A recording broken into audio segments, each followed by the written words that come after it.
Well, first we got the precip to time out here tonight, and then we got some conditions for Friday before we get into the main story, which is really the cold air that's going to be arriving this weekend. All this precipitation right now is still out there. You might see a little bit, but really a lot of this is enough to wet the ground. Windshield wiper. Most of the activity, really the steadier rain or heavier showers, is to the east. So this should get out of here pretty much. A few showers remaining south of La Crosse and east of La Crosse probably till about 1 a.m.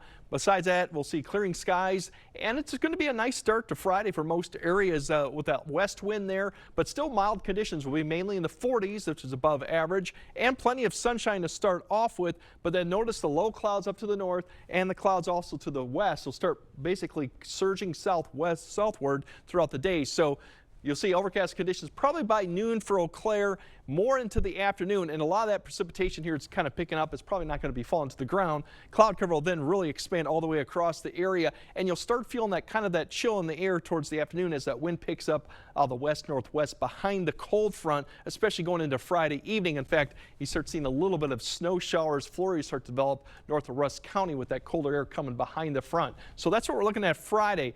Temperature-wise, it depends on where you're at. Further south and east, where the clouds take a long time to get there, you might actually hit 60. Further north and west, you'll probably get to just the low to mid 40s because that cloud cover and that north wind kicks in. So quite a range of temperatures tomorrow, but overall most areas should remain above average. That second system then that we're monitoring for Saturday dives kind of pushes east out of the plains and then starts pushing southeastward. Precipitation may eventually approach some of the area in the morning. I'm not sure if a lot of this will reach the ground quite yet, but definitely by noon we're going to see that snow rain. Right now it's depicting snow more, but that could switch back and forth depending on how things play out. That'll spread across the area, mainly south of Eau Claire, and most of the activity really is probably going to be south of La Crosse.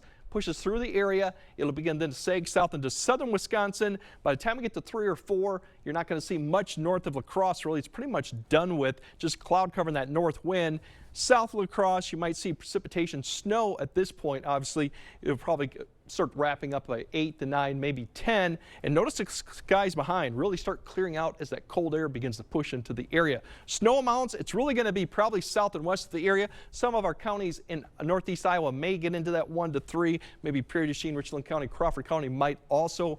That just depends on how things play out in the beginning. This would be the area of concern for maybe some roads Saturday night, some icy patches once the temperatures fall below freezing. Everywhere else is probably going to be a trace or less than an inch too. Temperatures really upper 30s to low 40s on Saturday, 40s, and that's why there might be a mix to at least start off with some areas. Sunday, that's when things really drop. 30 degrees, that's your high temperature. So what we would usually see about the middle to end of December. That's the one thing to note as we go into the wind chill factor going into Sunday morning, single digits to low teens. And once you go back to work, Monday's going to feel like the same thing too with single digit teens. The good news is we're going to see modified temperatures pretty quickly getting back up to the 40s and near 50s for the second half of the week, and then fairly quiet conditions. So a good taste of winter for a few days, and then we'll kind of be back to what we should be for early November. So something to keep in mind. You got travel, probably maybe northeast Iowa, keep an eye on, maybe southwest Wisconsin, but most of the roads this time of year are going to remain wet during the day, and even at night with the snow that's going to come down a pretty good clip. But definitely bundle up Sunday, Monday. We will. All right. Thanks, Greg.